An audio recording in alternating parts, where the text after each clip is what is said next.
तो दिल्ली में पानी की धार स्लो लेकिन सियासत ओवरफ्लो। जी, दिल्ली में यमुना का जलस्तर इस वक्त की बड़ी खबर मैं आपको बता दूं, एक बार फिर से थोड़ा बढ़ता हुआ नजर आ रहा है। सुबह 10 बजे यमुना का जलस्तर 205.7 मीटर पर पहुंच गया। सुबह 6 बजे से 10 बजे के बीच वाटर लेवल में 25 सेंटीमीटर का इजाफा हुआ है। तो यमुना में एक बार फिर से पानी का स्तर जो है वो थोड़ा बढ़ा है, और ऐसे में भले ही थोड़ी सी बढ़ोतरी हुई है, लेकिन इसकी वजह से डर और दहशत बहुत ज्यादा, क्योंकि अभी तक यमुना का पानी जो दिल्ली के कई इलाकों में घुसा पूरी तरीके से उतरा नहीं है। अभी भी लोग मुश्किल और परेशानी झेलने को मजबूर हैं।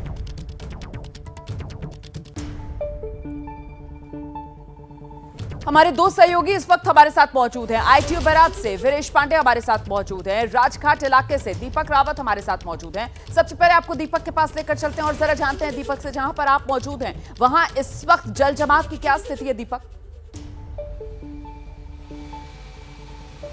जी रोमाना, सीधे तस्वीर दिखा देता हूं आपको। राजघाट में पानी अभी भी बहुत ज़्यादा भरा हुआ है, लेकिन उस पानी को निकालने के लिए पहले तो ये दीवार तोड़ी गई। इस दीवार तोड़ने के बाद जो अंदर जो पानी काफ़ी ज़्यादा जमा था वो एक ड्रेन के जरिए बाहर जा रहा है, और अब एक बड़ा हिस्सा और जेसीबी की मदद से साफ किया जा रहा है। देखिए, जेसीबी मशीन अभी अभी यहाँ पर पहुंची है। उसकी वजह से जो गाद है, जो आसपास की दीवार के पास जमा हो गया था, जो नाले में जमा हो गया था, उसको साफ किया जा रहा है। बड़े बड़े पत्थर बीच में आ गए थे, उनको हटाने की कोशिश की जा रही है। कोशिश ये है कि जो पिछले कई दिनों से राजघाट पूरा पानी में डूबा हुआ है उसको ठीक किया जाए, उसके पानी को हटा दिया जाए। कल भी यहाँ पर दिल्ली के उपराज्यपाल पहुंचे थे, दिल्ली की पीडब्ल्यूडी मंत्री आतिशी पहुंची थी। उसके बाद तय किया गया कि अंदर के पानी को निकालना बहुत जरूरी है। अंदर पानी बहुत ज्यादा जमा हो गया है, और अब ये देखिए जो हिस्सा आप देख रही हैं, इस हिस्से को तोड़कर ड्रेन में सीधा पानी डाला जा रहा है। तो यहाँ पर करीबन 5 से 7 बड़े पंप भी लगाए गए हैं। उन पंप की मदद से भी पानी को जल्द से जल्द खींचा जा रहा है। तो राजघाट एक अकेला ऐसा इलाका बड़ा नजर आ रहा है जहां पर पानी बहुत ज्यादा भरा हुआ है। हालांकि पानी के स्तर में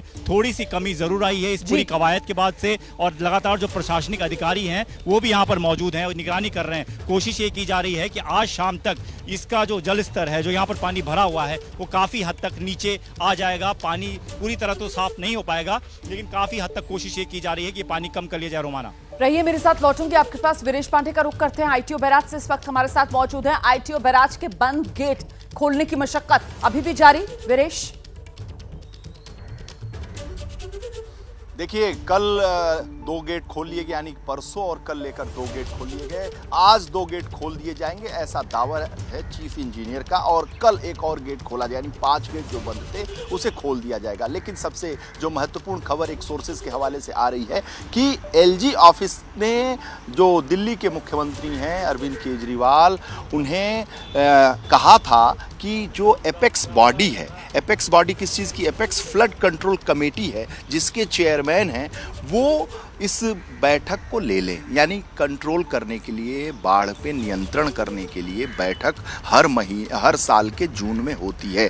इस साल भी रेवेन्यू डिपार्टमेंट ने फाइल मूव की थी मुख्यमंत्री कार्यालय को, लेकिन मुख्यमंत्री कार्यालय ने बैठक नहीं की। जिस कमेटी को चेयर करते हैं अरविंद केजरीवाल, मुख्यमंत्री दिल्ली सरकार, दिल्ली का जो भी मुख्यमंत्री होता है, इस जो सर्वोच्च कमेटी है उसका गठन ही इसीलिए किया गया था कि बाढ़ पर नियंत्रण किया जा सके, बाढ़ से कैसे दिल्ली को बचाया जा सके, उसके लिए इस कमेटी का गठन किया गया था। लेकिन इस कमेटी की 2 साल से कोई बैठक ही नहीं हुई, बाढ़ पर बैठक ही नहीं हुई। जून में भी 19 जून को फाइल मूव की गई मुख्यमंत्री कार्यालय की तरफ, लेकिन मुख्यमंत्री की तरफ से और अरविंद केजरीवाल की तरफ से उस फाइल पर कोई भी एक्शन नहीं लिया गया। ये लापरवाही का, उदासीनता का एक और एंगल है जो सामने आया है, जिसकी जानकारी वीरेश दे रहे हैं कि साहब फ्लड कंट्रोल कमेटी जो एपेक्स बॉडी है उसकी मीटिंग जो होनी चाहिए थी वो पिछले 2 साल से नहीं हुई है। और इस सब के बीच आईटीओ बैराज से बड़ा अपडेट यह है कि अभी तक 2 ही गेट खोले गए हैं। कुल 5 गेट है जिनको खोलने की चुनौती थी, मशक्कत जारी है, सिर्फ 2 गेट अभी तक खुले हैं।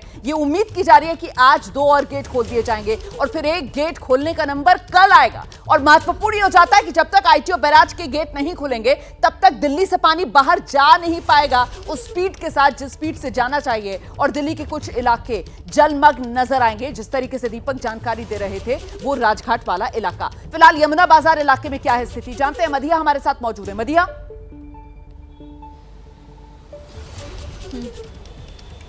बिल्कुल, मैं आपको बता दूं रुमाना कि स्थिति तो ये है कि पानी उतर गया है। ये लोगों के लिए राहत की खबर है, लेकिन मुसीबतें अभी भी बरकरार हैं। लोगों की परेशानी इसलिए बरकरार है क्योंकि मैं चाहूँगी ज़रा ये तस्वीर दिखाई जाए। पानी उतरने के बाद कितना ज़्यादा गंदगी और कितनी ज़्यादा मिट्टी जो है वो यहाँ पर इकट्ठी हो गई है। पहले हमने तस्वीरें दिखाई थी रिंग रोड की, जो कि मेन हाईवे है, वहाँ की तस्वीरें, लेकिन इस वक्त कोई मैं मेन हाईवे पे नहीं खड़ी हूँ। ये मैं एक कॉलोनी के अंदर खड़ी हुई है। वो कॉलोनी है जहाँ पे गाड़ियाँ पार्क होती थी लोगों की, जहाँ दो पहिया वाहन लोगों के पार्क होते थे, और ये लोगों के घर है। मैं चाहूँगी ज़रा इस तरफ कैमरा पैन करके तस्वीरें दिखाई जाएँ।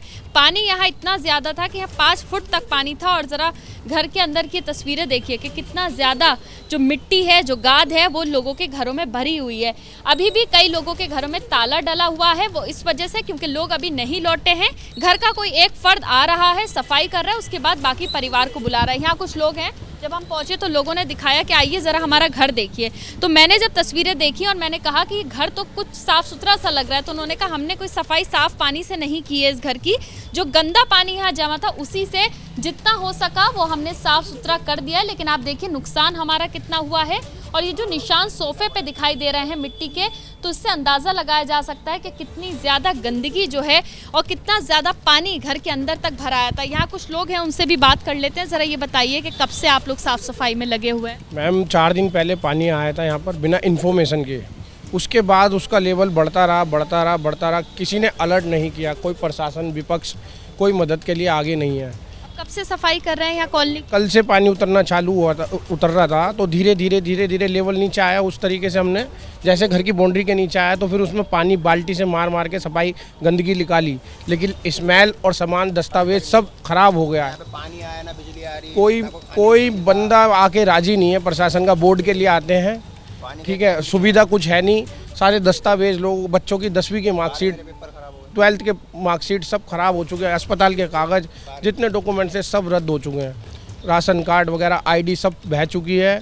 अब आदमी करे भी तो करे क्या? लाइट तो करे क्या? इन्होंने ये कहा है कि जो ज़रूरी सामान था, ज़रूरी दस्तावेज थे, वो लोगों के यहाँ पर ख़राब हुए हैं पानी की वजह से। आगे चलेंगे, कॉलोनी की थोड़ी और तस्वीरें दिखा देते हैं। ये देखिए बुजुर्ग महिलाएं निकल के आ रही। यहीं रहती हैं आप अम्मा? हाँ, यहीं रहते हैं? हाँ। कहाँ जा रहे हैं? हाँ। मैं नूर कह रहा है। कहाँ जा रहे हैं आप? तनख्वाह लेने। हाँ, पैसे लेने। अच्छा, तो देखिए ये लोग भी निकल के आए हैं, लेकिन निकल के कहाँ से आए हैं वो तस्वीर ज़रा दिखा देते हैं।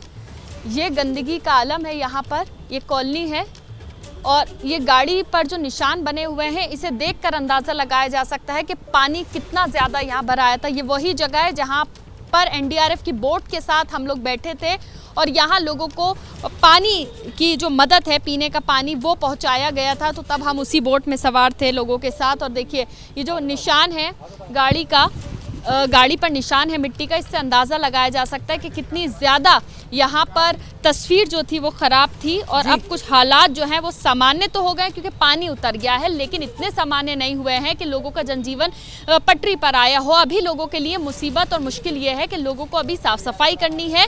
सबसे बड़ी दिक्कत यह है इलाके में बिजली नहीं है, साफ़ पानी नहीं है।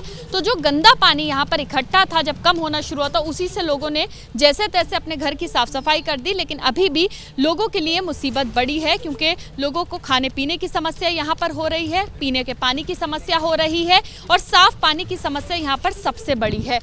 और ज़रा मैं चाहूँगी थोड़ा आगे चलते हैं और तस्वीरें भी यहाँ की हम थोड़ा दिखा देते हैं। मैं लौटूंगी मधिया, मैं लौटूंगी आपके पास दोबारा। आप आगे की तरफ पहुंच जाइए, उसके बाद दोबारा आपके पास आएंगे, तब तस्वीरें वहां की दिखाइएगा। कुल मिलाकर पानी जरूर उतरता हुआ नजर आ रहा है, लेकिन अपने पीछे लोगों को परेशानी के सैलाब में जरूर डुबो कर छोड़ गया है। दिल्ली में बाढ़ का जो पानी है अब वो घट रहा है, सियासत दूसरी तरफ उफान पर है।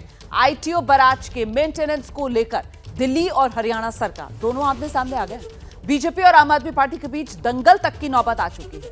बैराज के मेंटेनेंस के मुद्दे पर तलवारें खिंची हुई हैं। कल हरियाणा सरकार के चीफ इंजीनियर ने दावा यह किया कि दिल्ली सरकार ने 5 साल से आईटीओ बैराज के मेंटेनेंस के लिए पैसे ही नहीं दिए, तो सीएम केजरीवाल ने इसे सीधे नकार दिया।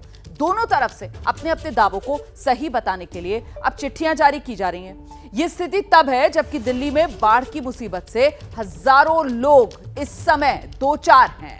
हम सीधे आपको लेकर चलते हैं। तमाम हमारे सहयोगी हमारे साथ लगातार बने हुए हैं। कुल मिलाकर ये आईटीओ बैराज जिसके गेट खुल नहीं पा रहे, लगातार मशक्कत जारी है, सेना तक की मदद ली जा रही है। अभी तक जो 5 बंद गेट थे उसमें से सिर्फ 2 ही खोले जा सके हैं। 3 को खोलने की अभी भी चुनौती बनी हुई है। और इस सब के बीच वीरेश, ये बीजेपी और आम आदमी पार्टी हरियाणा वर्सेस दिल्ली आर पार जारी। देखिए, आपको मैं बताऊं कि पत्र के बीच में हरियाणा सरकार पत्र लिखती है दिल्ली सरकार को, दिल्ली सरकार पत्र लिखती है हरियाणा सरकार को। इन दोनों के बीच में, पत्र के बीच में जो जिंदगी है इस पानी में बह गई और बाढ़ से बह गया। कहीं आपको बताऊं कि कई अरब रुपए का नुकसान हो गया। पूरे दिल्ली की छवि खराब हो गई। स्मार्ट सिटी बाढ़ में धुल गई। और ये जो बांध है आपको दिखाई दे रहा है सामने कैमरे में, 1 2 3 4 5 यानी 27 से लेकर 32 तक 5 ऐसे गेट हैं जिनमें से 2 खुल पाए हैं बड़ी मशक्कत के बाद। नेवी भी पूरी तरीके से परेशान, हैरान, क्योंकि अभी तक नेवी के जुटने के बाद भी केवल 2 गेट खुले हुए हैं, अभी 3 बाकी हैं। उसका सबसे बड़ा कारण ये है, ये लग रहा है कि कोई दुधवा का जंगल है, कोई जिम कार्बेट है, कोई नेशनल पार्क है, काजीरंगा है। अरे नहीं साहब, काजीरंगा, दुधवा पार्क और नेशनल पार्क नहीं, जंगल नहीं, झाड़ी नहीं, बल्कि ये यमुना के बीच में उगी हुई नाकामियों की झाड़ी है, फूस है। और इस तरह का पेड़ आपको दिखाई पड़ रहा है जो भ्रष्टाचार का पेड़ है। ये सिल्ट है, ये गाद है और ये मिट्टी है। और मिट्टी 500 मीटर है, फ्लो बाधित करती है। और जो हथनीकुंड बैराज से पानी आ रहा है वो सारा शहर में इसी वजह से घुस रहा है। लेकिन दिल्ली, देश की राजधानी में, चिट्ठी लिखने के बाद हरियाणा की सरकार की तरफ से, जो ब्रिज के जो अधिकारी हैं उनकी तरफ से पत्र लिखने के बाद भी डीडीए, दिल्ली डेवलपमेंट अथॉरिटी की जो ये बड़ी अट्टालिका दिख रही है कैमरे में, उसने 2014 से इस झाड़ झंकाड़ और जंगल को, नर्सरी को हटाने की कोशिश तक नहीं की। दिल्ली देश की राजधानी और ये आईटीओ बहुत ही पास आप है। रहिए मेरे साथ वीरेश, में लौटूंगी आपके पास। सही कह रहे हैं आप, ये तस्वीर अपने आप में बहुत कुछ बयां कर रही है। जल्दी से दीपक रावत का रुख करते हैं। दीपक, कुल मिलाकर लेकिन ये जो चिट्ठियों का खेल शुरू हुआ है ना दिल्ली सरकार हरियाणा सरकार के बीच, अपनी जिम्मेदारी, अपनी जवाबदेही से पल्ला झाड़ने की कवायद ज्यादा नजर आती है यहां पर। दीपक,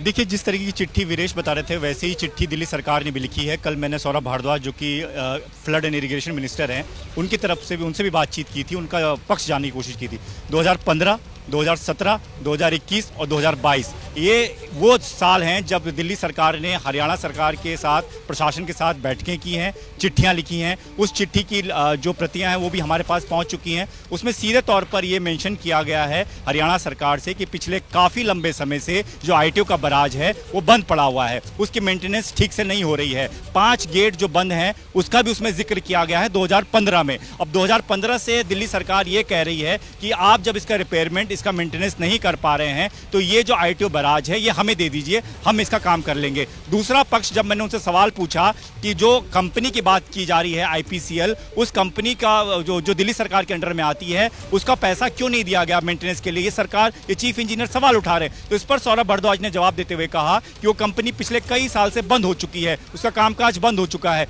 ऐसे में उस कंपनी को भुगतान करने की कोई जरूरत नहीं थी। इसीलिए जो दिल्ली सरकार है उसने ये कहा था कि जब कंपनी बंद हो चुकी है, उसका कोई भुगतान नहीं हो रहा है, तो ये जो बैराज हरियाणा सरकार ने उस वक्त दिया था उसको अब सीधे दिल्ली को दे दें तो उसका मेंटेनेंस रिपेयरमेंट हो सके। एक और बात उस चिट्ठी में मेंशन है सीधे तौर पर, जिसमें यह कहा गया है कि इस 5 गेट जो बंद पड़े हैं जिसकी वजह से आज दिल्ली में स्थिति ऐसी हुई है, उस वक्त भी ये कहा गया था कि दिल्ली में कभी भी बाढ़ जैसे हालात हो सकते हैं, ऐसे में इन गेट को खोला जाना बहुत जरूरी है और इसके लिए दिल्ली सरकार को बैराज देना भी बहुत जरूरी है। बहुत शुक्रिया फिलहाल आप सभी का मेरे साथ बने रहने के लिए। कुल मिलाकर ये चिट्ठियों का सिलसिला जरूर शुरू हुआ है यहाँ पर दिल्ली सरकार और हरियाणा सरकार के बीच, लेकिन हमारी चिंता इस बात को लेकर है कि वो आईटीओ बैराज जिसके 5 गेट अभी भी खुल नहीं पाए, सिर्फ 2 ही अभी तक खुले हैं, और वहां दूसरी तरफ यमुना के अंदर जलस्तर जो है भले ही मामूली बढ़ोतरी लेकिन बढ़ जरूर रहा है, तो कहीं एक बार फिर से दिल्ली पर कोई आफत तो नहीं आने वाली है।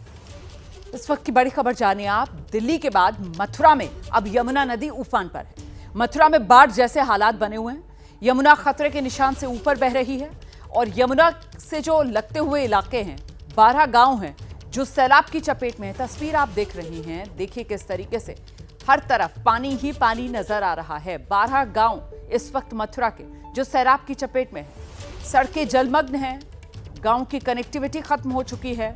मथुरा में पानी में फंसे लोगों को रिलीफ कैंप तक पहुंचाया जा रहा है।